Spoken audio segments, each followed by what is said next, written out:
Since the first trailer of this game was released, back from the first months we've started to have previews of how the game's roster would be completed with each new trailer. We were all wondering about Dragon Ball GT, and finally it's a reality. It'll not be a DLC, it won't be an expansion for which we'll have to pay additionally as in the case of many other games in the franchise. It will be there from day one. Like most of the fandom, I was excited to see all of these characters join the huge cast of characters in Dragon Ball Sparking Zero. After the recent trailers, the hype of those who are waiting with their game pre-order increased a lot as if it was not already enough. So let's see in detail what these new revelations brought to the table.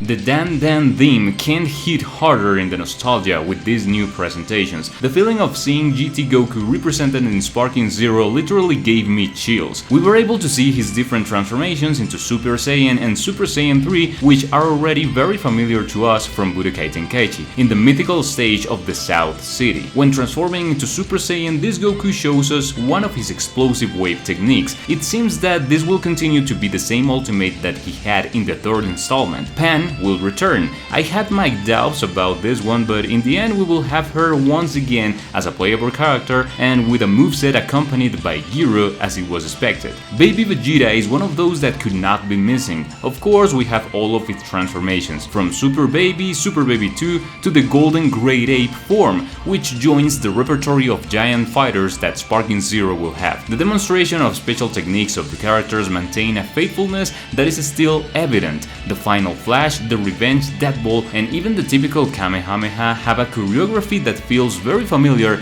and I love that. Oob also joins the roster to face Baby. He looks amazing, but if you take a closer look, one of his special techniques is the one he used in the fight against this villain in the series, one that we mentioned in recent videos. He looks spectacular redirecting the projectiles. But we are here for the heavyweights, and one of them is Super Saiyan 4 Goku, which looks just as I imagined, with an incredible design and showing part of his moveset including the Kamehameha times 10. Apart from that, you can see a bit of the movements in real life, doing the perfect dodge and counter-attacking in a coordinated way with Baby's movements, something that looks very cool in the gameplay. Moving to another of the villains of GT, Shenron, that although many players doubted of its versions, both will be present in the game, seeing Shenron and Omega Shenron. Here Goku shows a bit of his ultimate, the Dragon Fist, but also Shenron with what appears to be one of his rush attacks, as well as in Tenkaichi 3, the Dragon Thunder that now seems a bit less graphic, making the horns on his back stretch to reach the rival, although it must be said that in this way it seems more familiar to what happened in the series. To face him, we have another favorite of the players, Super Saiyan 4 Vegeta, which despite looking incredible, the design of Super Saiyan 4 Goku in my opinion looks a bit more convincing, like the graphic style suits him better.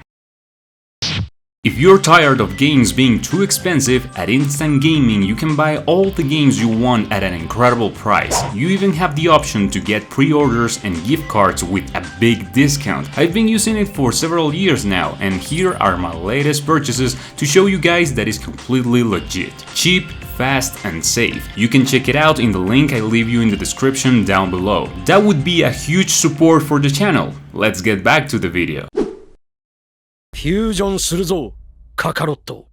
最高だぜ、ベジータ。 Anyway, that does not take away the fact that these two together result in the return of one of the characters that generated nightmares in Tenkaichi 3 in the old days. Super Saiyan 4 Gogeta has returned, showing us, of course, his repertory of spectacular techniques. In the end, Goku culminates with the Universal Spirit Bomb, and ending with the trailer on a note too high for us to not get excited being fans of this franchise. I may have missed characters like the 4-Star Dragon or Super Android 17, who were also playable in the third installment, but only with the fact that GT is not going to be a DLC as many of us speculated, I'm very happy. According to the final image, we are facing an almost complete roster, one that at the beginning looked like this, and now only 10 characters need to be revealed. And knowing that Bandai now confirmed that all the characters in the boxes will be revealed before the game's launch, we will wait to see those who are missing.